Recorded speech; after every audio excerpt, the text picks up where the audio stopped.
Spider-Man brand new day is out there. Let's go and see what this movie did right. And there will be spoilers in this video, so this is your spoiler alert. And let's get started.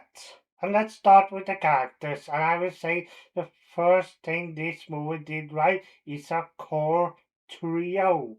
Peter Parker against Spider-Man, MJ, and Ned Leeds. I think they did each of them perfectly in this movie. And one thing that made it so perfect is that they did not just immediately reverse the effect of Spider-Man No Way Home.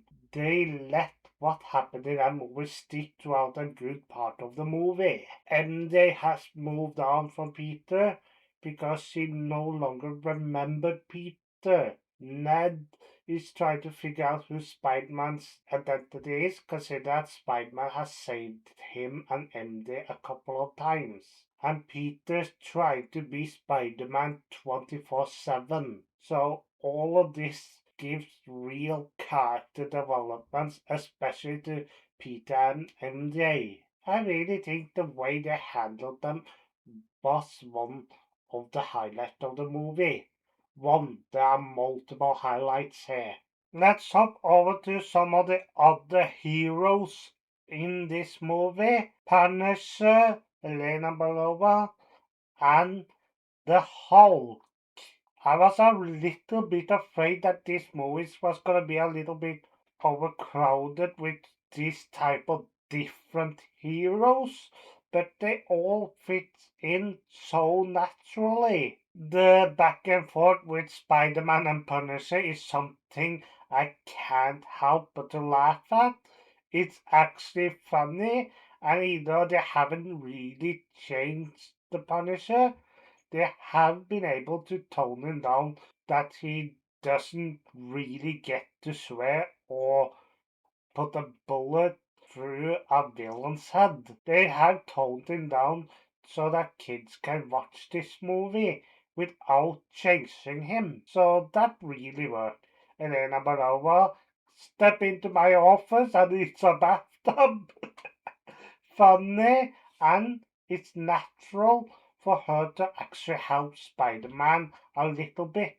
They do have a working relationship. He's not part of the Avengers, but he can work with them when it's helped for the greater good. Elena Belova has nothing against Spider-Man, and she has no reason not to help him out from time to time.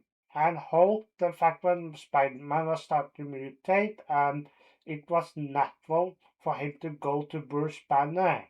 And now that we have the return of Savage Hulk, it was really awesome seeing Spider-Man versus the Hulk. We also get some minor characters. One of them is from Daredevil Born Again, the new mayor. But more importantly, we get the character Jean DeWolf as a police captain here, who is working with Spider-Man. She may have had a little bit of a bigger role than the others, her and Aunt May. And here's the best thing. We did get a little bit of Aunt May, but they did not undo her death scene. They showed her in flashbacks, and that is something I hope they will keep doing. Show her in one or two flashbacks from times to times. The character of D-Wolf was a good addition to the movie. I hope we get to see more of her. A big risk was when they made Jean Grey be the main villain of the movie, but it paid out. I really think that she's now one of the best villains in the MCU, and the fact that she is in a way redeemed in the end, and she's more of a victim than a straight out monster, actually helped the character so much. I will say they draw a lot from the all new X-Men run, where the original 5 X-Men shows up in present day, where she did not have boundaries when she used her telekinetic powers, going into multiple people's mind, even ratting out that Iceman is gay. So yeah, I think they draw lots of inspiration from that and consider her villainous side in this movie. I also think they draw inspiration from Dark Phoenix, but not in the way we have seen before, and that is why it works so much. Jean Grey is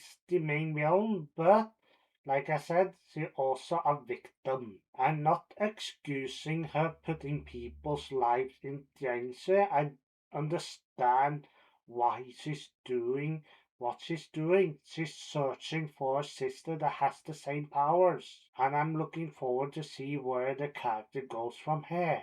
Then we have the second villain, Bill Metzger, and Damage Control.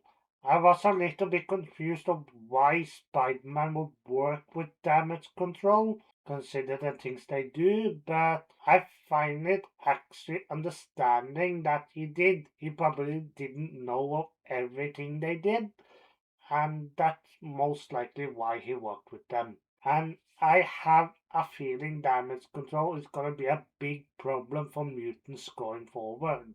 Eventually, it will be shut down and become something else. But this character, Bill Metzger, is going to continue as a villain. And he's going to be a villain for the X-Men going forward. That is something I'm quite certain of since he was never captured.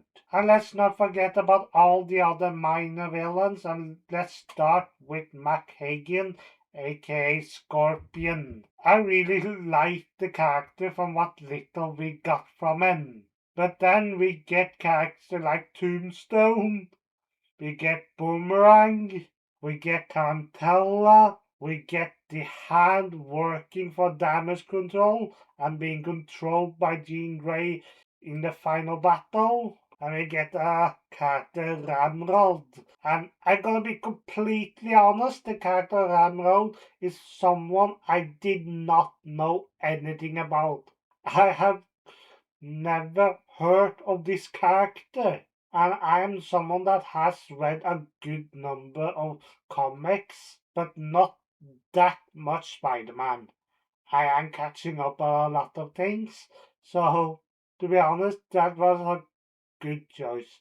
And one thing that I really like is that we see them fighting Spider-Man in the start of the movie, one after another, seeing everything Spider-Man has done since for No Way Home.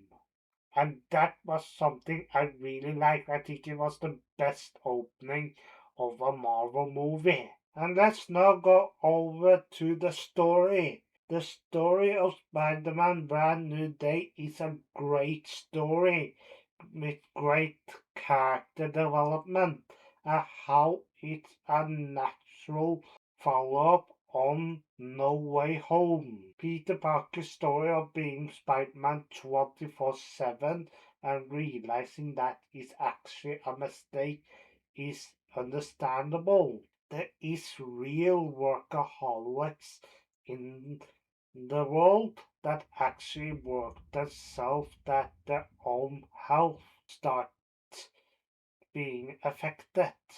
It's okay to love your work, it's okay to work hard, but take time to take care of yourself.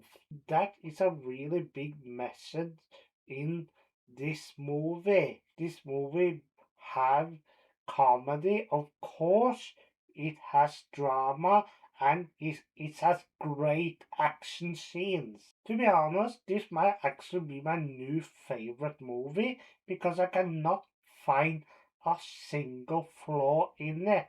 They took risk and it worked out.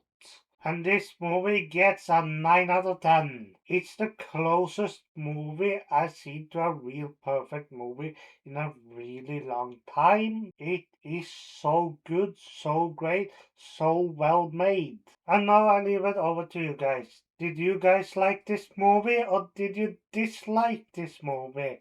Let me know in the comment section down below. I hope to see you guys again next time.